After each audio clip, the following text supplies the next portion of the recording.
მე და ჩემი ცოლი წავედით წალკის კანიონზე. წავედით მოტოციკლეთით თბილისიდან, შაბათი დღე იყო და საცობი არ იყო.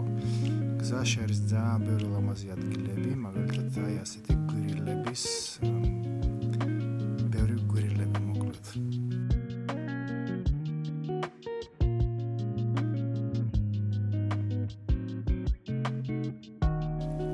ჩემი ცოლი გზაში იღებდა ვიდეოებს და სურათებს.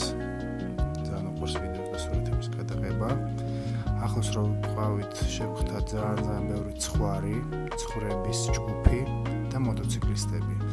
ჩავხდით კანიონში და ვიყიდეთ ბილეთები, შესასვლელი ბილეთი და კანიონში შესასვლელი ბილეთი. 12 ლარი იღდა ერთი ადამიანი მანქანა. მოვიდა დელიკა და წავიყვანა კანიონზე. ცუდი გზა იყო, მაგრამ სულ რაღაც 5 თუ 10 წუთი არ მახსოვს ზუსტად. ჩავედით ქვევით. ქვევით ძალიან ლამაზი ხედი იხსნება თვითონ ხიდზე და ზოგადად ძალიან ლამაზი ადგილები არის. გავისეირნეთ ჩანჩქერებთან. ჩანჩქერები ძალიან ლამაზები არის.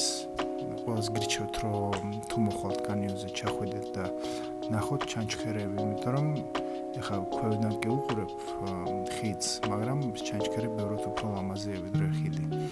რო ამოვედით, შევედით რესტორანში, უცებ ვჭამეთ, შემოსულმა ნაყინი შეჭამა და წავედით თვითონ ხიდზე გავისეირნეთ.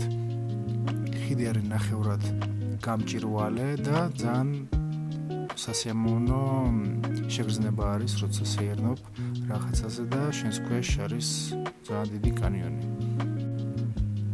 შიგნით თვითონ ცენტრალურ შესასვლელში იყო ძალიან ჩახუთული, დიდი ხანი ვერ გავჩერდით, მაგრამ უცებ შევედით, გადავიღეთ რაღაცა ვიდეოები, სურათები და გამოვედით გარეთ. გარეთაც გადავიღეთ, გამოვისეირნეთ უკან და ნელ-ნელა წამოვედით სახლისკენ თბილისში.